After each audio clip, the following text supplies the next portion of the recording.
Well, this should be a fun conversation. Hello, NFT NYC community. Looking forward to seeing all of you April 12th to the 14th in New York. Christopher, I'm really glad to have you with me. I think so many people are fascinated by what OneOf has done and what they will do. But your engagement with you right now even goes beyond that, right? You're talking brand loyalty coming up at NFT NYC, but not everybody knows you or the company that you get to spend a lot of your energy investing into. Please give us all a bit of background. Sure. So, I'm Christopher Sealey. I'm the Senior Vice President of OneOf, and I look after most of our creative, our marketing, our production, and really most of the public-facing things collectors, consumers, and brands would see. And so insofar as, I'm responsible for the brand, what I'm really trying to think of is, what does the community want from us? OneOf began as a digital collectibles marketplace. With a very robust software package of proprietary software that was powering that. And simultaneously, we were also providing a lot of enterprise software to brands. We're continuing to go even deeper with brands, some of which we'll talk about and sort of debut at NFT NYC. And we're continuing to remain faithful to our collectors, who are in, really our community and our lifeblood. So, I think half of the audience here probably knows OneOf through projects like Doja Cat, Notorious B.I.G. collection, where the owners are able to sort of own, the most famous music freestyle of all time and have real creative license and financial reward from where that goes. But a lot of the audience on the brand side knows OneOf as people who are providing them enterprise technology so that they can go beyond the collectibles market and really create a stronger connection with their consumers and indeed turn those consumers into community through the use of Web3 technology. All the stuff we know about blockchain isn't any less valuable today. It's actually more valuable today. Yep. And I think brands are recognizing that. That's part of what we'll touch on in our sessions. You have a unique background in that you were the first creative director for the government out of New York. And so being a creative director in maybe the most centralized institution you could possibly be in, right? The government of New York. And then now being an SVP, helping lead the charge with your team in a completely decentralized approach. And it's kind of a wild, wild west. Can you talk a bit about kind of these environments? Because another thing that's being talked about is how is this technology going to be impacting government, and how is government regulations going to be impacting our environment? So I think you might have some keen insight on that regard. Yeah, I mean, it's funny. Whenever anyone asks about my resume and my bio, it seems so wide-ranging and unrelated, but I actually think there's one central theme. My first job was making records with the Wu-Tang Clan and trying to find their fans to sell them to it. And then I went to become, the first creative director in U.S. government, again, with the New York Senate.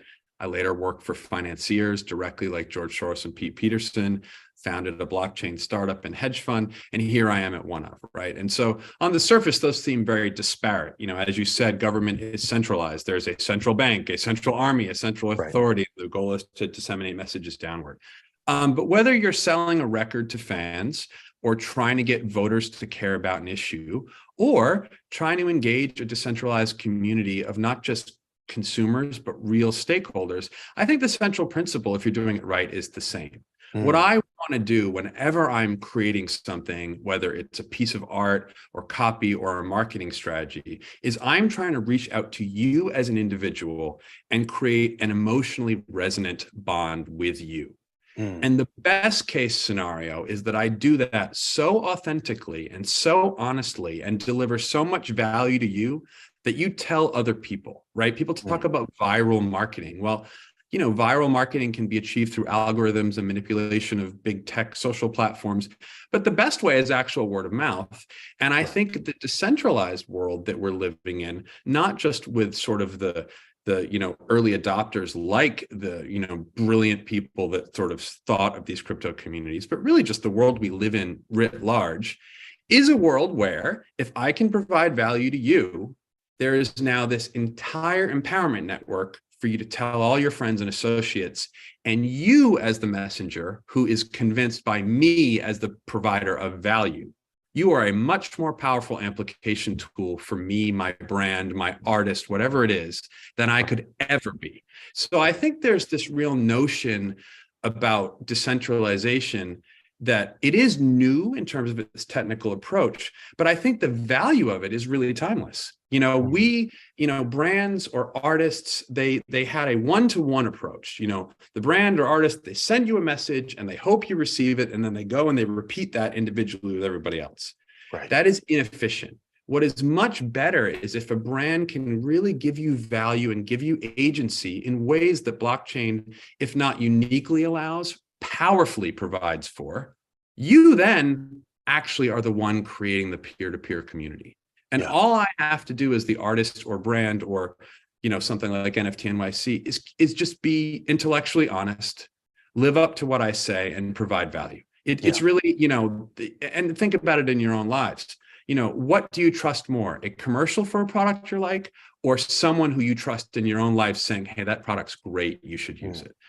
So for me, decentralization is incredibly important because it puts people, not users. I don't ever want to say users about our audiences. Right. People who are sometimes customers and sometimes consumers, but always people, puts those people in the driver's seat and delivers two things to them that they have long deserved and recently been shut out of, which is control over their privacy and data and participation in the value chain. Why is it that when you and I talk or gather somewhere, or one of us buys something, why is all of the value coming out of our pockets and going to one centralized authority? I think the great promise of crypto, which we are seeing even as the market fluctuates, is that this value chain is beginning to be redefined. And a lot of the things you see in news and markets, and even not just crypto markets, but markets in more general, is this battle, where individuals are taking what's theirs, and brands and companies and creators are adjusting to this new environment. And rather than being afraid of that, they should embrace it, because as we talked about earlier, if I focus on providing value to you in an honest way, you're the best amplifier I could ever have. So I'm excited. I think crypto is a new technology for a problem we've long needed to solve. And I actually think we're in a much more exciting place for crypto and for blockchain and for Web3, whatever term you want to use, than we were a year ago when, albeit, the collectibles market was hotter. I think we need to begin a really important conversation that should have happened a while ago, which is decoupling the value of Web3 from financialization. Yes, it can be used to create assets, collectibles, et cetera, which have financial value. But the true promise of it, if we remember when it started, and the reality of it today, even in a down market, is that it is creating an entirely new medium of data, of trust, and of value exchange. It is not just a financial instrument. In fact, that's probably the least interesting thing about it, if you ask me. Before we wrap, your background has that raw street branding vibe going on.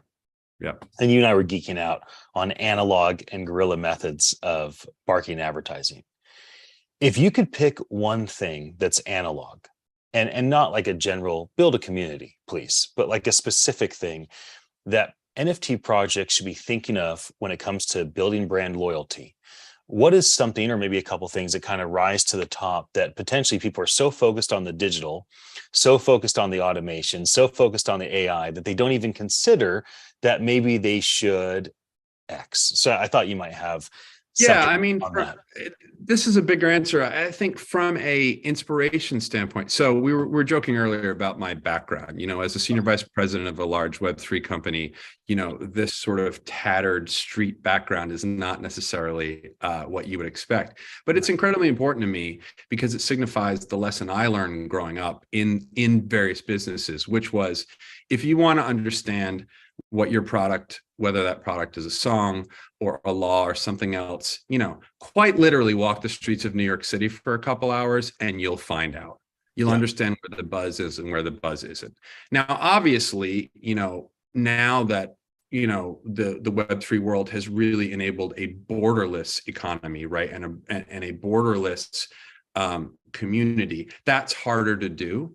But when you talk about analog, I truly believe that you got to get deep in the discords even if, and not just to sell people things, to just have conversations, even at OneOf, we've got some customers who constantly give us, what might be termed negative feedback. Those are the folks that I spend the most time with. And I don't spend the most time with them to make them feel better. I spend the most time with them because I feel like they're the richest source of information, right? They're customers of ours, they're repeat customers, and they still have questions, hopes, dreams, etc., some of which we're achieving and some of which we're not. So to me, it's like, is there a way for you as the head of any company to sort of get in the streets? And to the extent that you can participate in events like NFT NYC, I think it's incredibly important. And when you're at those events, I would just say, don't just go for the, Web3 maximalists, the believers. Yes, meet those people for purposes of networking. But when I'm at NFT NYC, I often try to seek out sort of the lowest person on the totem pole. I seek out people who are new to crypto, and I just ask them fundamental questions to see if what I'm putting out there even resonates with them. And when it doesn't, I don't say to myself, oh, wow, they don't get it. I say to myself, wow, I fundamentally need to be clearer about what value I'm trying to bring to folks and how I communicate that value. So, the reason I love NFT NYC, and I say this not just because I'm speaking there, the reason I make it such a priority is because the scale allows for people at all levels of this environment to dig in. And the folks that I want to talk the most to are not just sort of the market makers and the industry shapers. It's the people who are just beginning to digest it, because they often stumble upon unalienable truths that all of us need to pay more attention to, but we can't because we're so bought in. Right. Well, now I just want to ask you a dozen more questions, but hey, I'm here. For the sake of the community and trying to keep these things easy for them to absorb, instead, I'll say thank you, Christopher, for jumping on with me. Thank you for participating once again and for being a part. I mean, really, NFT NYC is kind of a co-labor, right? All of us come together to create this, even if Jody and Cam and the team are kind of driving to make sure it happens. We come together as a community to make this something that's worthwhile, jumping on a plane, paying for a hotel, buying a ticket, doing a satellite event, right? There's a lot of cost potentially incurred with the time, and it makes sense because all of us do this together. So Christopher, thank you for jumping on with me. I appreciate it. Really appreciate it. And we really appreciate the opportunity. And one last word of advice: go to the conference, and then when you're done for the evening, go to a bar and strike up a conversation with a regular New Yorker and tell them what they do. And if they don't get it, put that into your marketing plan. Very, very good advice. And my final piece of advice is go to Christopher's panel happening Thursday, 2:45 on the main stage, of course. Christopher, thank you again. And for all those that watch us, thank you for your attention. We appreciate it. And I'll be back again soon with another one of these conversations. And until